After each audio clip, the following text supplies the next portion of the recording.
They say it takes two to tango. I say it takes two to throb. Uh,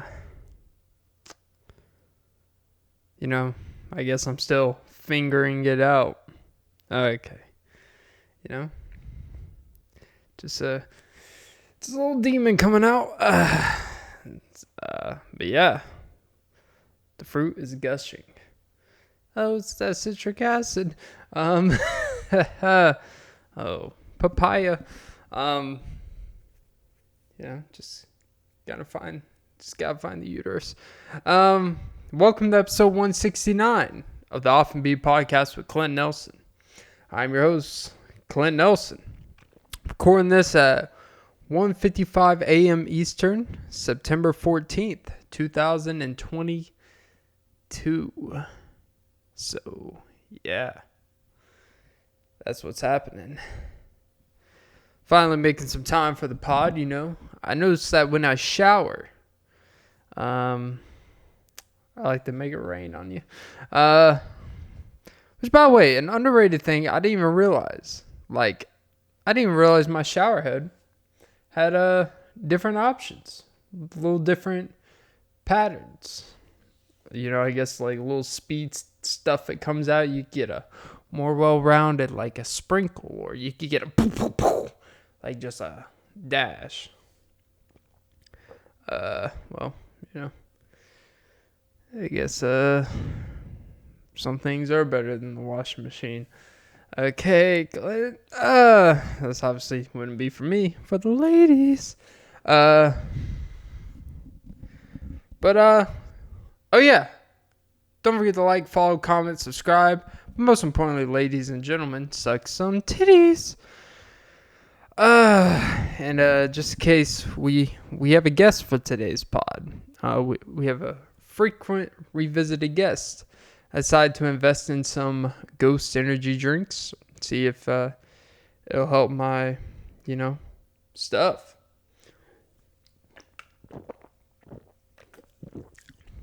It's been tough sledding recently to do this. But I'll tell you. So I was driving earlier, shocker, and something hit me, right? There's this new racetrack being built close to somewhere where I was driving, right? Literally, they're going to be opening soon. And I got to thinking, racetrack is a big commercialized, it's a big commercialized gas station, It's not just it's not just a little thing where it has like 6 pumps and you go inside and you get some candy, or they have some soft drinks, or you can buy some alcohol, or, as most people do, they buy the cigarillos. It's kind of weird how a gas station's like, oh, weed and stuff is illegal, but then we have things so people can roll up the weed. It's like, well, people use it for tobacco. It's like, I've never seen anyone actually use them to roll up tobacco. I've only seen them for people to use stuff. But yeah, not shaming. Just, it's kind of weird. It's kind of like if we were to have imagine if we just banned burgers. Or no, just imagine if we banned buns. But then you could go to some small little convenience store and still buy buns. It's like, okay. Like, what if it was illegal to have buns and bread and stuff in between it? Like, what if sandwiches? What if burgers?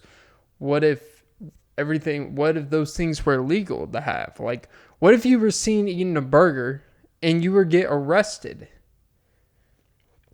and be on probation because it's illegal, right?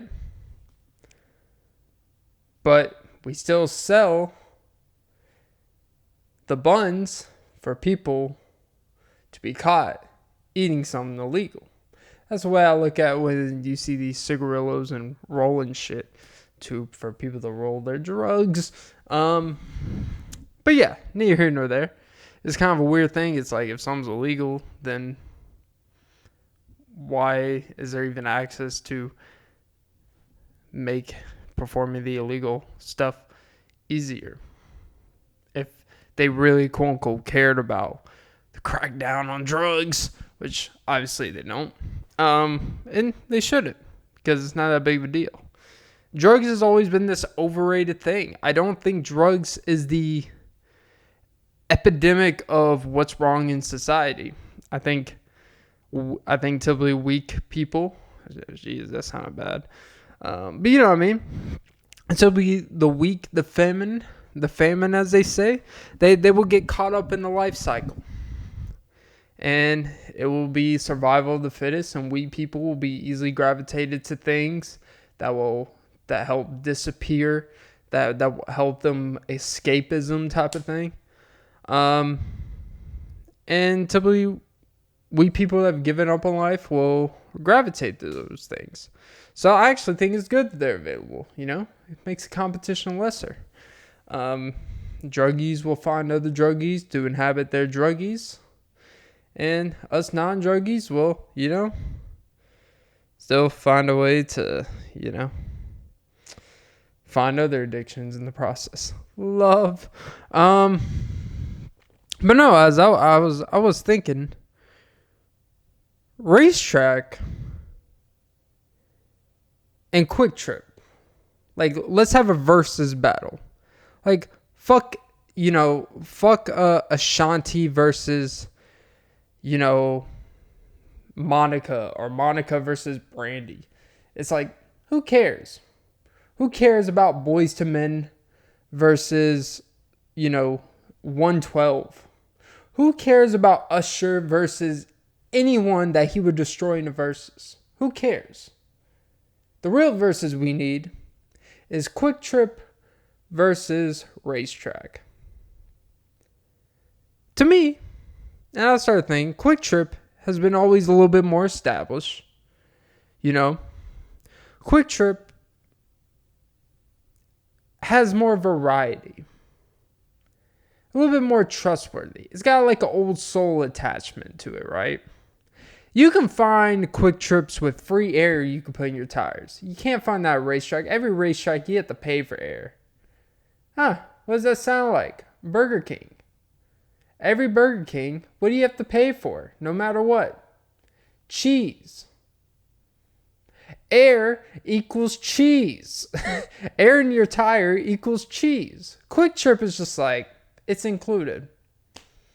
It may not be working all the time, but hey, you can press the thing and it'll make some weird pumping noises. The next thing you know, you're up to 35 PSI, baby. And the fountain drinks, they may or may not be carbonated all the time. But I will still be willing to pay for uncarbonated drinks at Quick Trip.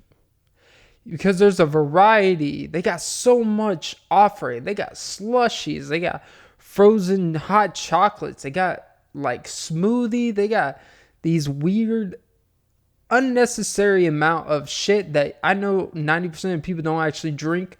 Like these Jolly Rancher slushies. As good as that sounds, these orange cream, all these they got so much fucking shit.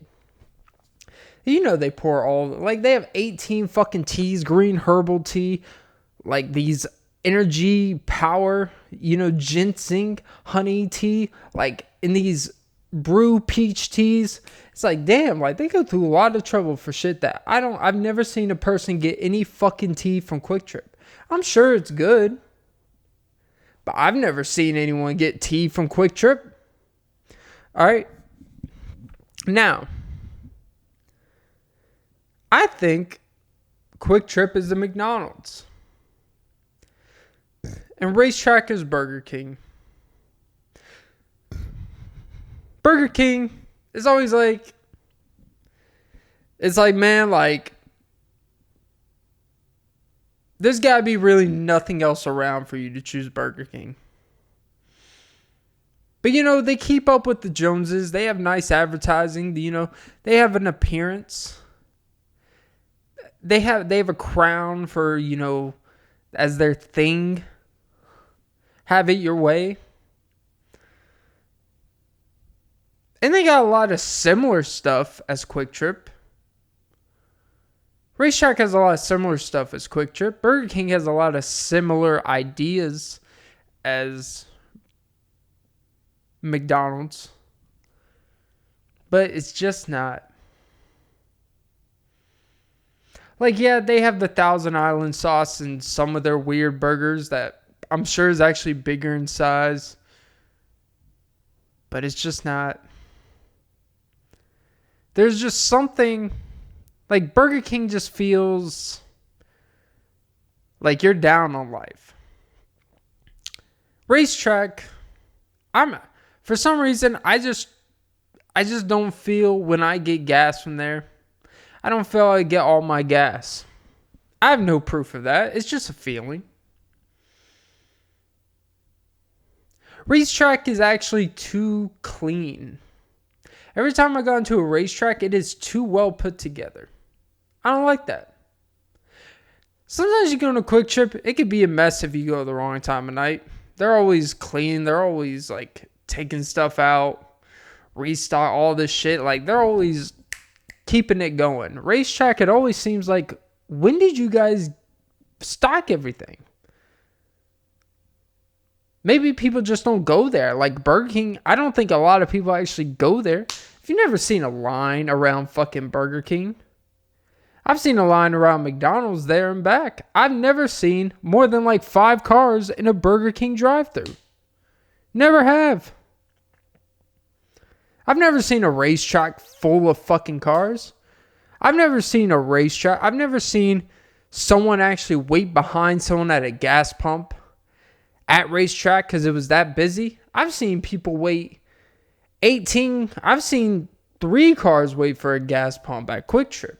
I've seen people scattered all around. It's amazing how no one in a Quick Trip ever gets in a fucking car wreck because people are just going all over the place. But people just know. Quick Trip is like a small town. It's just like the center hub. Like, people just know how to operate and no one ever gets mad at each other.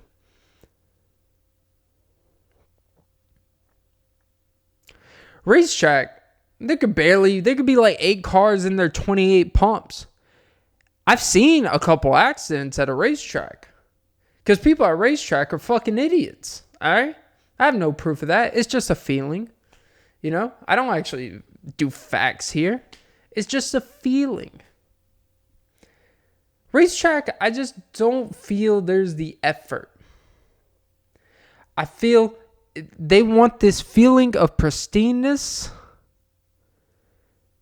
but they just don't have it.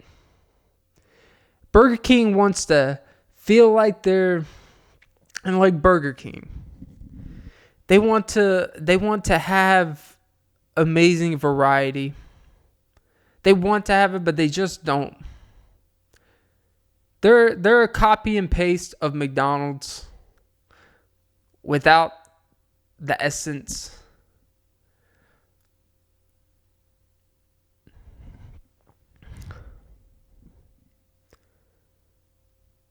Quick Trip will always reign over Racetrack. So, I guess the whole thing of all that was Quick Trip wins the versus battle versus Racetrack. Even though, and I also know, like, there's this literally nearby, like, I understand gas station competition. Like, literally, they built a racetrack, literally, was it, like, like, literally across the street. Not just like, oh, like, kind of across, no, like, literally across the street. And I noticed something. They literally built it like around, it literally looks like the same size, same height and everything, except Racetrack, they try to make it look like a plaza hotel. They made sure the lighting was bright, everything was like, one thing I appreciate about Quick Trip, like the gas station pumps, is the lights, there's probably bugs fluttering. Some of the lights are probably going in and out. Some of them are probably out.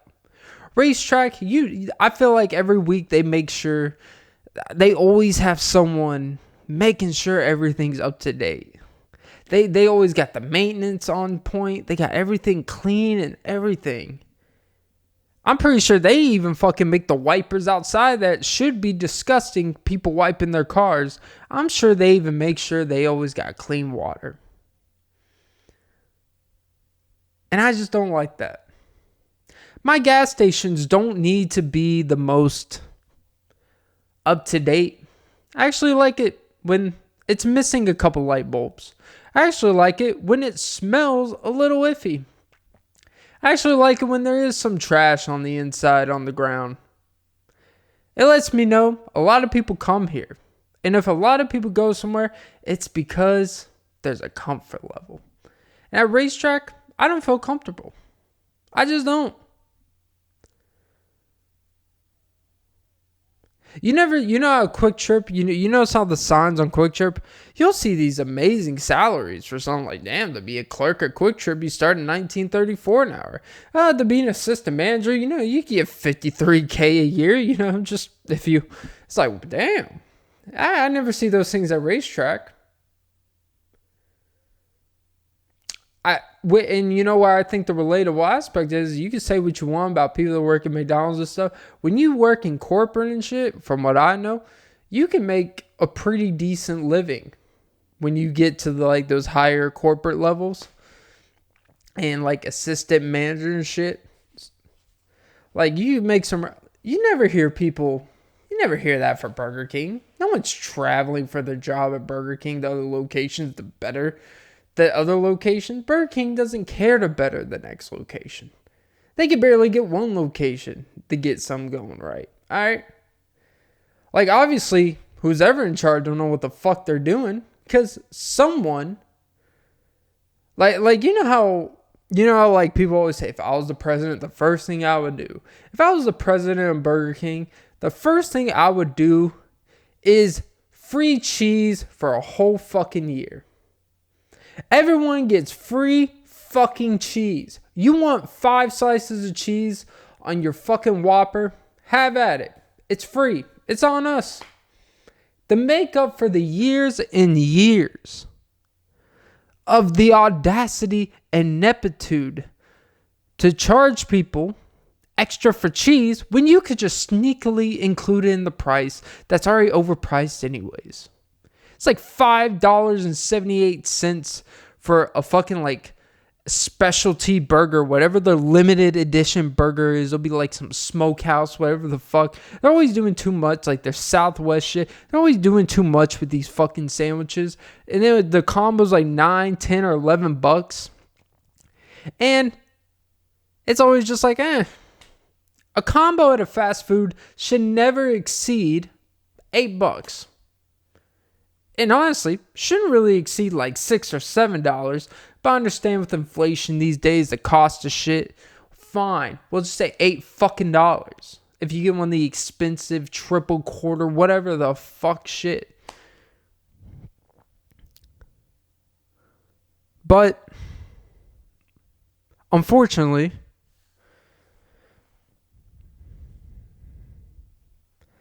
but yeah, no, I don't know why I said unfortunately. But yeah, that would be the first thing I would do. Everyone gets free fucking cheese.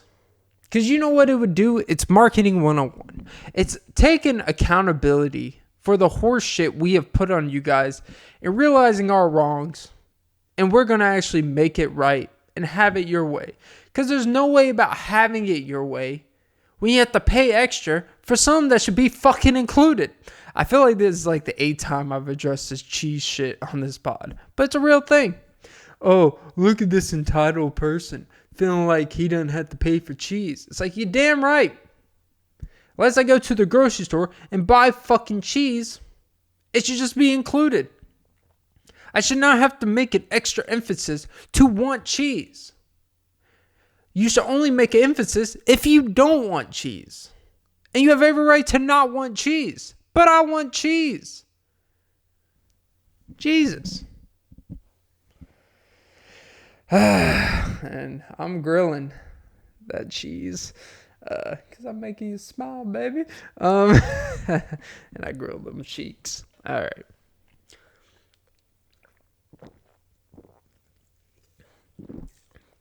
Woo! But yeah.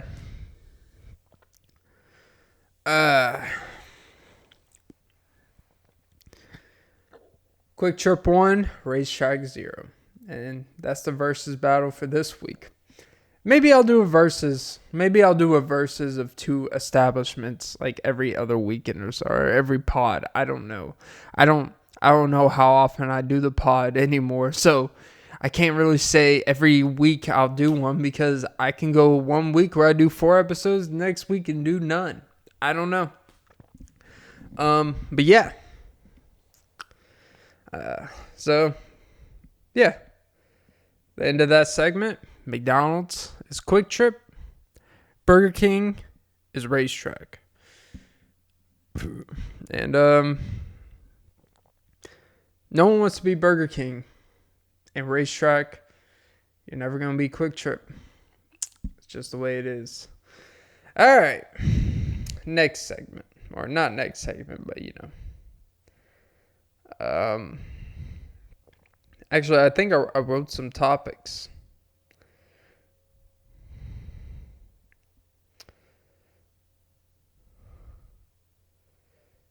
Oh yeah, did you know being a man?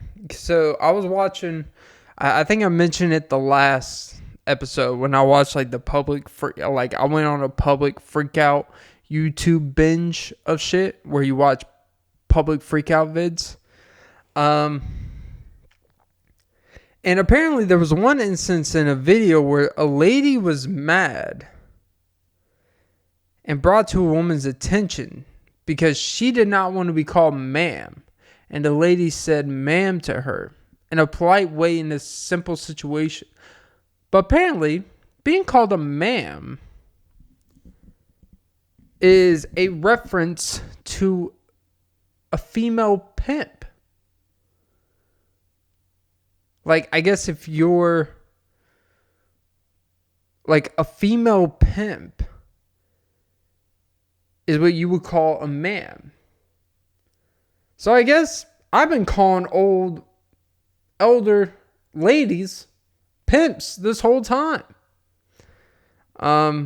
They could pimp my ride if they want, or actually just clean and vacuum it because I'm too lazy for that. Oh, lady, clean my ride. I'll show you the exhibit later. Get it? Exhibit. Actually, I've never heard a single rap of his. He has like one of the coolest names in rap history. But I don't think anyone's ever actually heard his music. Which, by the way, rest in peace to PNB Rock. Apparently, well, not apparently, it did happen.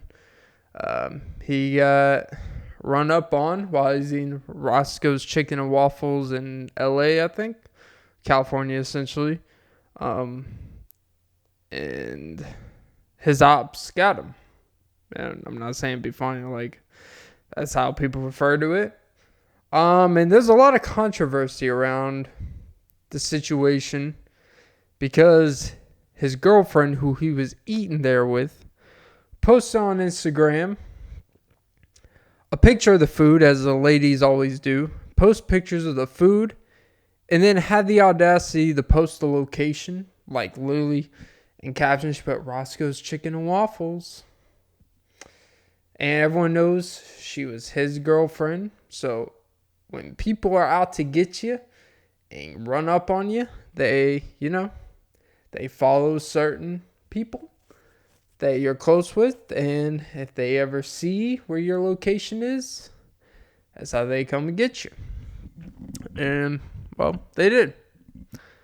Now, look, I don't think, obviously, it was ill intent. It's just someone living their life, and maybe she didn't think it through because, probably she just thought she was posting a nice, eating lunch with my bae at Roscoe's Chicken and Waffles. And it probably was innocent, but at the same time, if you know your husband has been associated with certain people or has come across these situations and you know that type of lifestyle, you got to be a little bit more careful about that. I'm not blaming her, but what I am saying is there's a reason why you just shouldn't post your life on social media, especially when people actually give a fuck or have something that they may want to do something to you about. I know, so I'm supposed to live my life in fear? It's like, if you don't want to die, like, not even trying to be funny saying that. But it's unfortunate, for obvious reasons.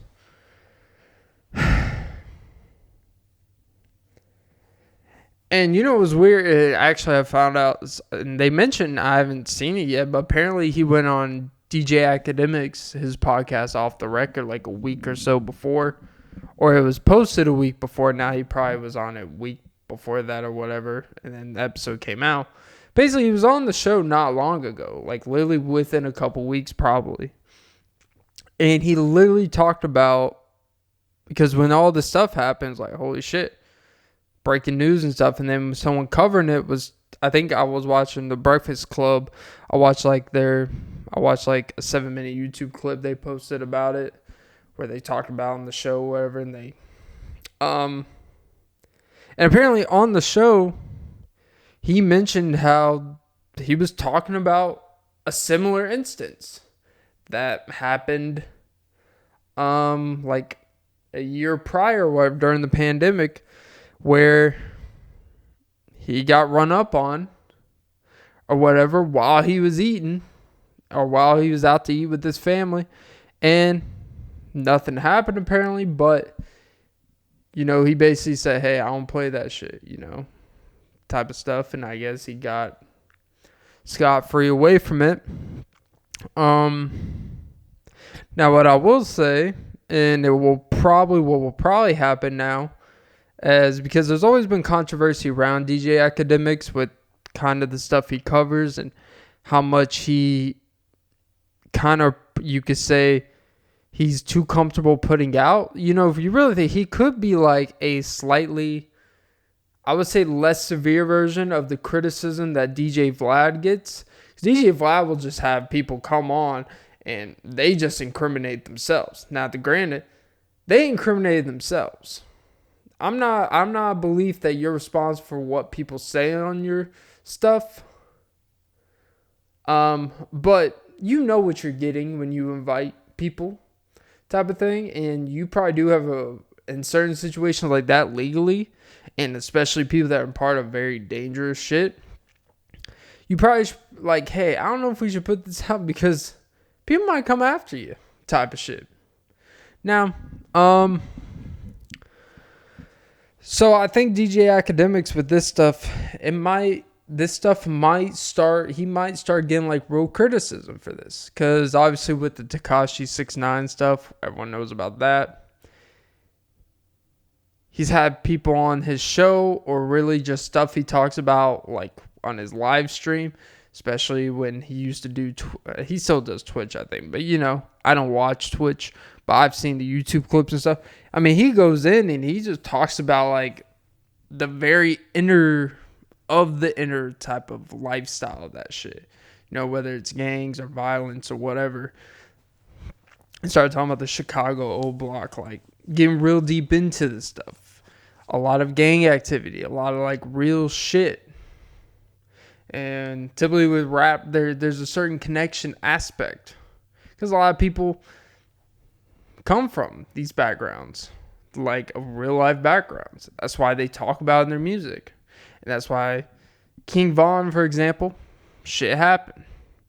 Typically, when you talk about stuff in your music, people go to prison and stuff, they incriminate themselves. YNW Melly, I got murder on my mind. He's literally talking about because he murdered someone. Um, like, this shit is real. And I think Joe Budden was critical about it before, and they are kind of friends and stuff. But I think this is going to, like, I think DJ Academics under the radar, like, it's going to start coming. People are going to really start coming for that shit. And start this thing about holding people responsible. I think people are going to start doing it. I don't necessarily agree with that, though.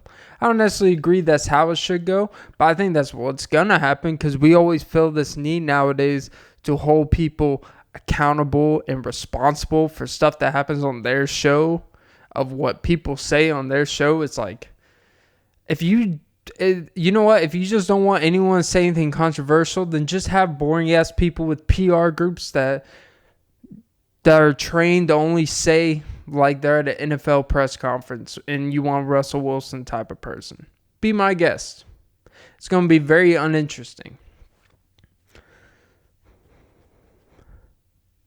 Like, you're not responsible for what people say in your show. And if people do stuff to incriminate themselves, or people do stuff that put themselves in danger, now maybe you may be mindful about, hey, I just don't think, and then you make a decision not to do it. But I think if you do put it out there, that's not on you. That's on the person that said the shit. You're not responsible for what other people say. You can't be. You have to let people speak for themselves, even if they're completely wrong, even if they put out shit they shouldn't. Because you know what? That's a reflection on them, not you. And it's weird. We kind of live in this culture and world where we end up making it where we're more mad at the person for putting out something more than the actual person who actually committed the thing or actually said the thing. It was kind of like with Joe Rogan during all that shit. People were more mad about the guests he had on the show and stuff they said than stuff that he would respond to those people with.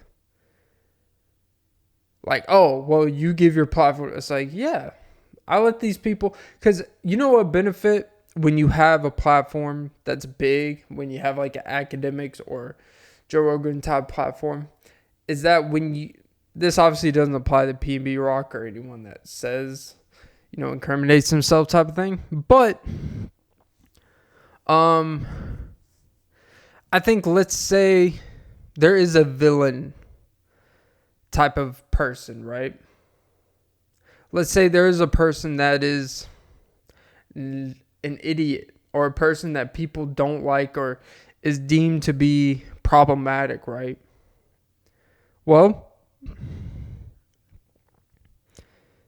isn't the best way to really prove and to make that person look bad, if that is your intention, is to have that person on as big of a platform as possible and face plant themselves?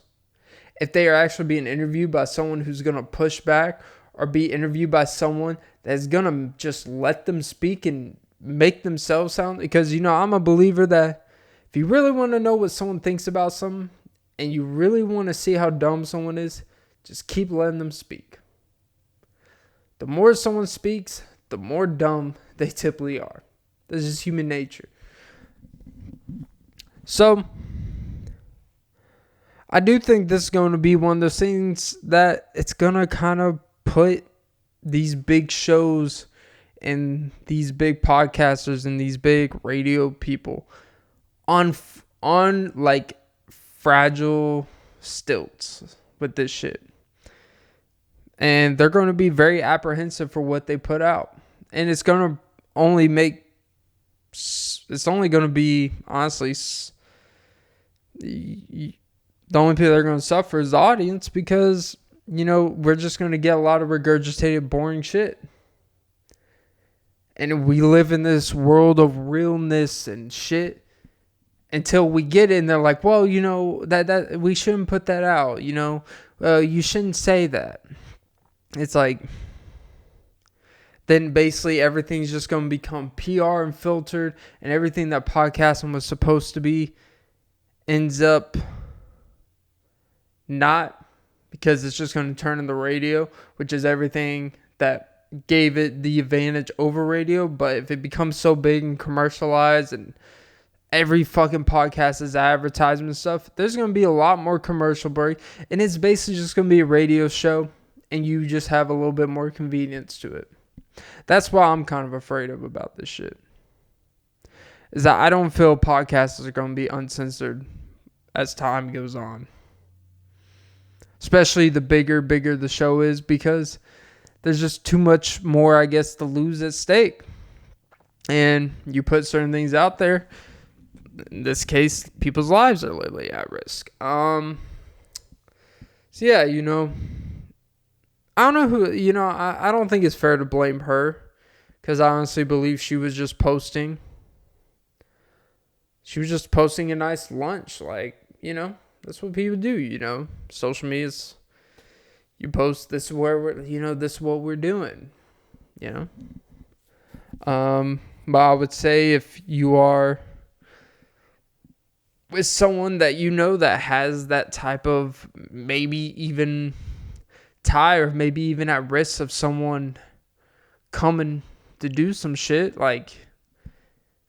you got to be a little bit more careful about that. I don't know. Probably not qualified to really speak about this shit, since I'm not part of that lifestyle. I've never really been part of gangs and shit, but I really had quote unquote ops. The only op I have is a man in the mirror, because I'm finally going platinum, like Michael Jackson. The man I see in the mirror is actually going platinum.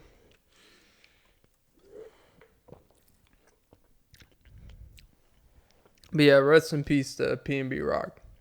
But yeah. What was it talking about? Oh yeah, female pimps. So don't go around saying yes ma'am anymore. Because apparently it's, I guess, the equivalent of calling a girl a bitch. According to this lady, of course, she's like, so do you know that ma'am was used to essentially for female pimpery and all that? I'm like, wow. I feel like this is the definition of a stretch.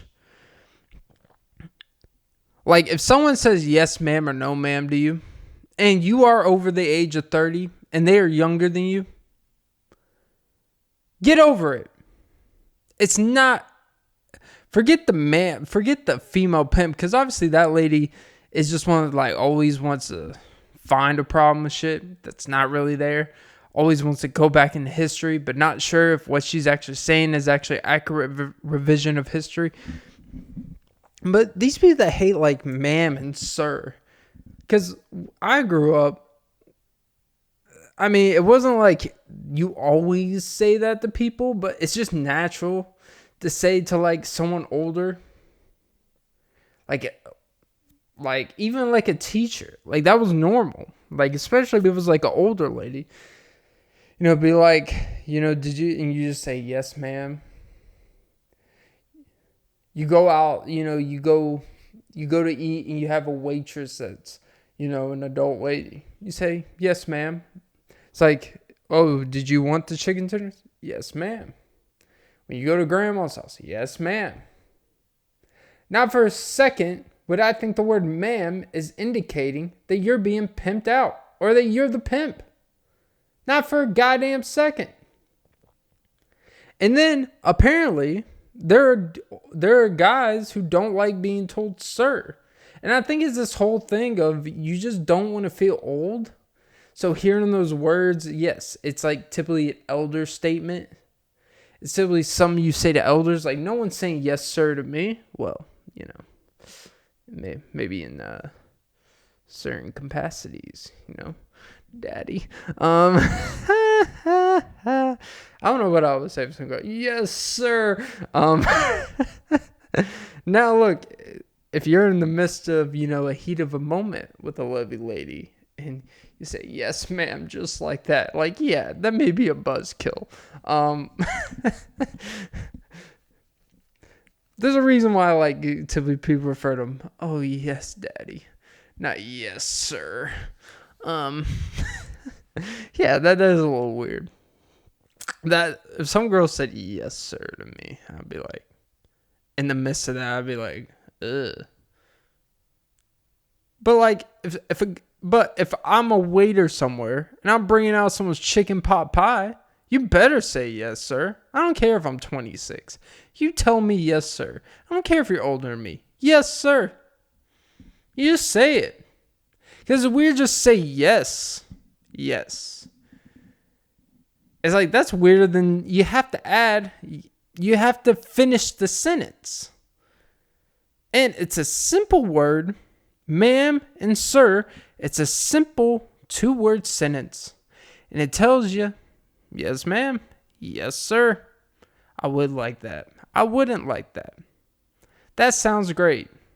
Thank you. It's not that hard. And it doesn't mean anything more than what it means.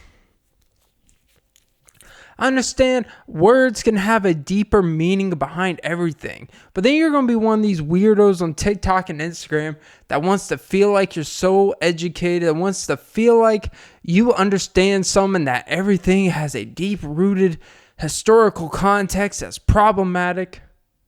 And maybe in some ways, some things, yes. But also look at the intention when people say it. If I say yes, sir, to you, and you want to chastise me and start to lecture me why you don't say yes, sir, to people, to men, like, I might slap the fuck out of you. And I realize this is a common theme. It's just like, I want to slap the fuck out of some people.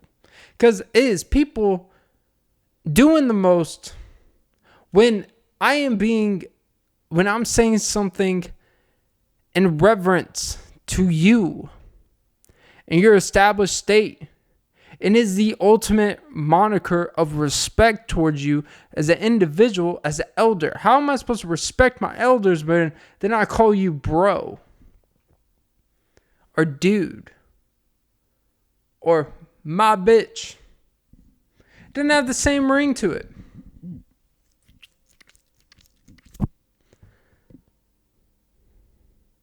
Just let me call you ma'am and sir and go about my day. I swear, people just want to find shit. And it pisses me the fuck off because, you know, you grow up with decency and like manners and just human things that you talk to people about and how you address people. And then as you grow older, all those things you're taught of how to address people, how to be respectful, apparently it's all disrespectful. So I don't know what to believe. Was everything I learned wrong, or these motherfuckers weren't taught it and they think that they're right and I'm wrong? Either way, somehow I'm always wrong. Even when I'm doing the right thing, I'm wrong. Like, how full of yourself do you think you're too good to be called ma'am or sir? Like, you should be happy I call you that. God, some people are just so fragile, man. Some people just honestly need to get over themselves. Some people honestly just need some hobbies on the simplest of levels. But yeah. Man, being a female pimps blow me. Jesus Christ, blow me.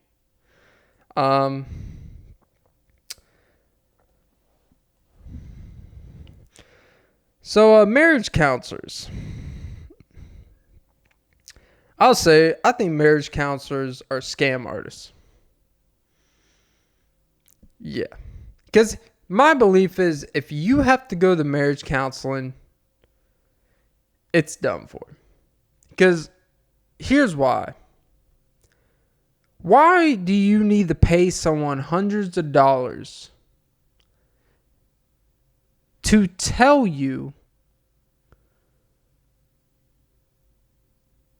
that one of you needs to do the fucking dishes.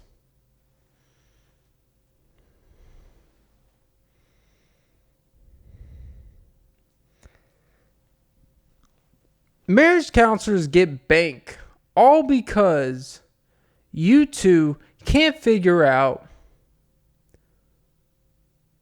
who the fuck should do the dishes that day or that time. They literally get bank because they're supposed to put input into your life and your relationship with someone based off what you two tell them over years and years of built-in trust and connection and love you put into each other. This is the most, of course, optimistic view because love isn't always there. And they're literally word of mouth, and you pay them money. You justify paying hundreds and thousands of dollars over time. When really, it could just be fixed if you guys actually just made a choice to get along better. Like, getting along is a choice. And I just have a hard time funding people who are making more than me to fix my self-inflicted problems. I think marriage counseling is a scam. I'll say it. I don't think there's really anything. I don't really think there should ever be anyone that should be able to title themselves a relationship expert of any type. Sure, you could give advice, but I don't think you should ever be paid for your relationship advice. Because forget the fact that it's subjective, objective. Literally, any advice you give or get can work and not work with the same person. Some things will work with the same person, and in different situations, not work. You know, sometimes you do gotta yell at someone. I know this sounds toxic. I know that sounds bad. I know that sounds like, but you know, sometimes people don't get the fucking message until you tell them they ain't shit. And you too, you ain't shit. And sometimes someone has to tell you how much ain't shit you ain't shit for you to realize you ain't shit. You don't need a marriage counselor for that. I don't need a marriage counselor to tell me I ain't shit on certain things. I know I ain't shit on certain things. But I'll be goddamn if I prove that I ain't shit by paying more than I can afford, which is going to make me more like I ain't shit. It's one thing to be ain't shit, but I ain't going to be broken ain't shit. And I think that's why it's like the old say, it's cheaper to keep her than it is to leave her. It's like, yeah. And a marriage counselor always sways and persuades, sometimes things just run its course. It's like, of course it does. Things run its course. And that's how you make a shitload of money. When you really think about all these professions, they literally rely on the fact that you guys fell over and over. They hope you get married multiple times, and they hope you continue having the same problems. Because what if you actually go to marriage counseling for a couple times and you fix all your problems? Then like, oh, hey, I got to run a business here. Yeah. You guys still having problems in the bedroom? Is your love language still not connecting? Because, I think I could poke some holes in your guys' problems. Like, actually, we're pretty fine. It's like, oh, really? Are you really happy with them? Do they really honor and respect you the way? It's like, well, sometimes I wish you, well, what another man isn't, another man is willing. And they get in your head about that. All I have to do, watch A Marriage Story. And you see with these divorce attorneys, these marriage counselors, these bullshit accorded. Before you get divorced, you're supposed to do marriage counseling. See if you can reconcile so you can spend more fucking money. It's like when you go to a local business and then they have like cards of other local businesses for you to go see. That's basically what a divorce. If you go to a divorce attorney's office, it's like, hey, if you want to, I just happen to have like 8 cards in my pocket for this lady that's a marriage counselor, and we split the revenue when I refer. It's kind of like when you refer someone an apartment. It's like, we'll give you $500 if you refer to someone who's willing to spend $12,000 fucking dollars this year just to sit in a place full of fucking flies.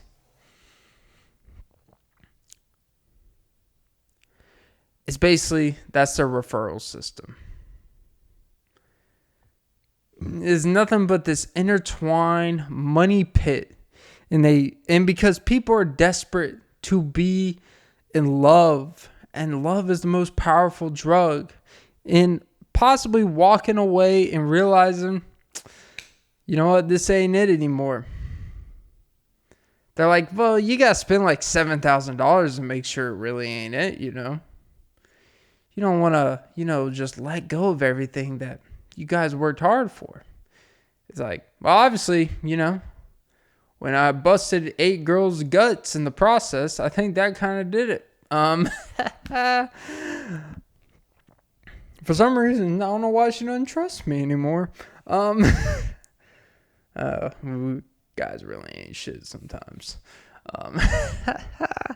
But yeah. Look, I understand. People have problems before you meet someone. And sometimes when you're together long enough, like your real problems, your rooted problems from childhood and stuff that nothing from traumatic experiences with other people, maybe before that person, I understand that could fuck you up. I understand that. I understand that sometimes it takes a long time for certain things to come out, and you gotta learn how to deal with that stuff. And I do think there's value to have a third party, objective person just on the outside looking in and be like, hey, I think you need to like relax on some shit. I think you need to understand that when you do this, and maybe feel this, like I get that. But sometimes you're asking people who have no fucking idea about anything about the other person that you are making assumptions by. Because you can be with someone for 20 years and don't actually know a lot about them. So even when you tell people, and you tell this counselor, you tell your friends and shit about shit that they're not and all this stuff, you could actually be wrong. And I think you got to be really careful with this counseling, because you got to understand they have an incentive to continuously remind you and make sure you focus on all your problems so you continue coming back to them to quote unquote improve your problems.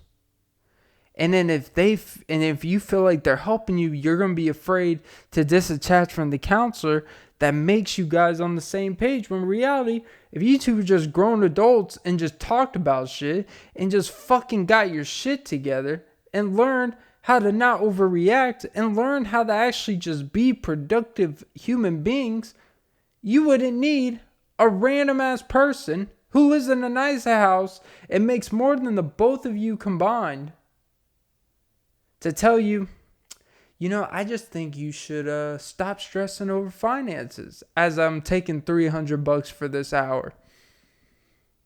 Think about that. But hey, what the fuck do I know? But hey, I'm a proponent of marriage, so,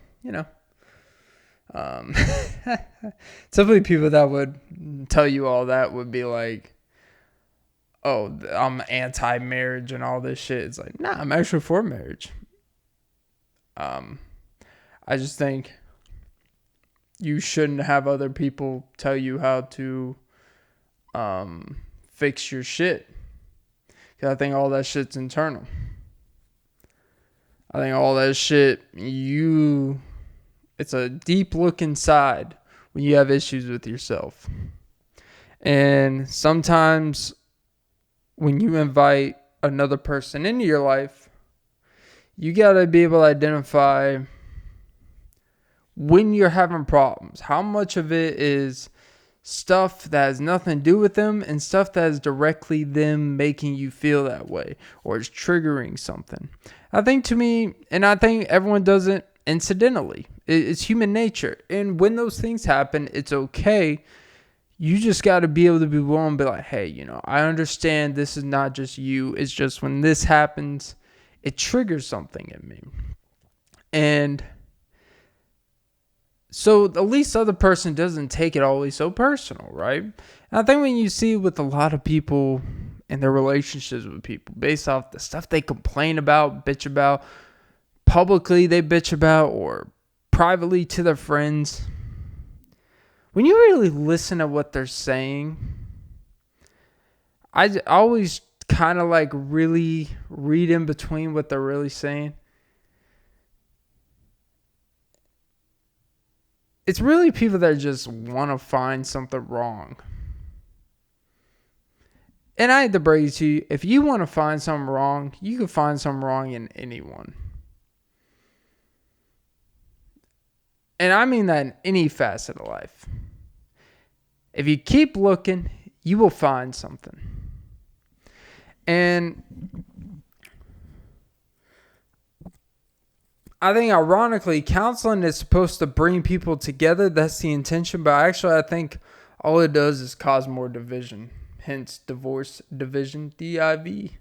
I don't know what it means when they say, when people get divorced and it says irreconcilable differences. What the fuck? Like, what the fuck does that actually mean? Like, I feel like you should have to explain yourself in these documents. And I understand sometimes, like, they do. But I want to, like, what is so irreconcilable between you that wasn't 3 months ago? What really changed?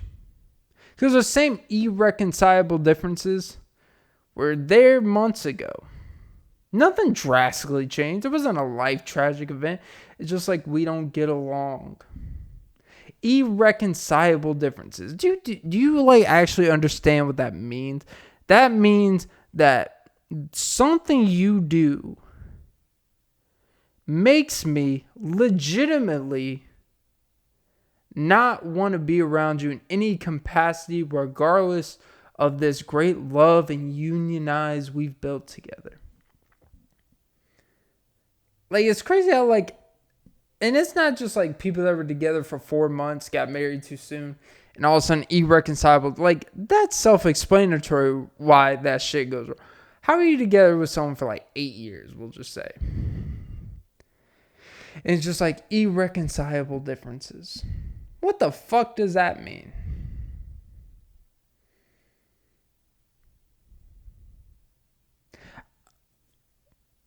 What was so fine for 7.5 years that wasn't fine the last half year?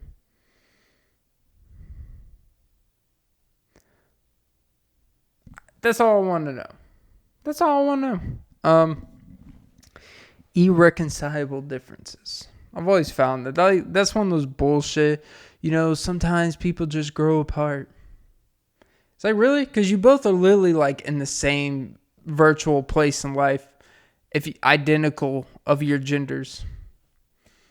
It's crazy how that works. Funny when people say we grow apart, but somehow the person always emphasizes that they always say they outgrew them. You always got to pay attention to the way people, and to be honest, it's typically the girls say, I just outgrew them. It's like, yeah, you gained a lot of weight. You sure did outgrow them. Just kidding. Not making fun of people's weights. But that totally is how it goes. But when they say, I just feel like I outgrew them. It's like, really? Because nothing about your life situation says you outgrew them. Like nothing at all. Like literally nothing. Oh, when we talk, our connection, it just feels like I just think on a different level than him. It's like, yeah. Because you didn't have time to think about all the shit that you're at home fucking thinking about. When you're watching Judge Judy chastising another ungrateful lady. She's talking to you. Irreconcilable differences. Outgrew them. I swear to God. If I would ever see that in a fucking divorce. This is why I couldn't be like a judge. If I had to sit through these people bitch about each other, annoying enough. If I had to hear someone say, I outgrew them, and then I look at their situation and be like, really? That's where I would lose my shit. That's why I can never be judged. Besides the years of schooling and actual understanding of the law system and all that shit, it's mainly because I would lose my shit with these people. I can be patient, but I will lose my shit with the explanations that these people say. They will say everything but what the actual issue is, which is them. 99% of the time, when someone wants to play a more commanding version in a divorce or a breakup, 99% of the time, it's because they were the one that had so much baggage and shit. So they always have to play this empowering position. You ever notice that? So they always say, I outgrew them. I'm just in a different space in life. Whatever the fuck that means. I'm in a different space in life. It's like, really? Because we lived in the same fucking space for 18, 19, 20 years, however the fuck long we were together. We lived in the same space. You're literally not in a different space. Without my child, without my alimony, you're literally just going to be outside, living in a space. So I don't know. But yeah, that was episode 169 of the Often Be Podcast with Clint Nelson. Don't forget to like, follow, comment, subscribe, hit the notification bell. Like, subscribe. I already said that, but don't forget to suck some titties. Yeah, I actually did an hour long, so I guess that's a good sign. Jesus, where's my humor? I'm getting too sentimental here. Getting too real for the pod. The corniest guy alive without the corny jokes. Maybe I'm actually changing as a person. No, I'm not. I guess I'm in a different space. I'm just in a different space in life. Maybe. I think I just outgrew this pod. Yeah, whatever the fuck that means. I outgrew the pod that has my fucking name on it. You bitch, you have my fucking last name. You didn't outgrow shit. This pod. You have my last name. You ain't going nowhere. Because without me, I have to turn you on. I know I could turn you off, but I could really turn you on. Oh, my Sony camera. I could really turn you on. All right, guys. Have a great day.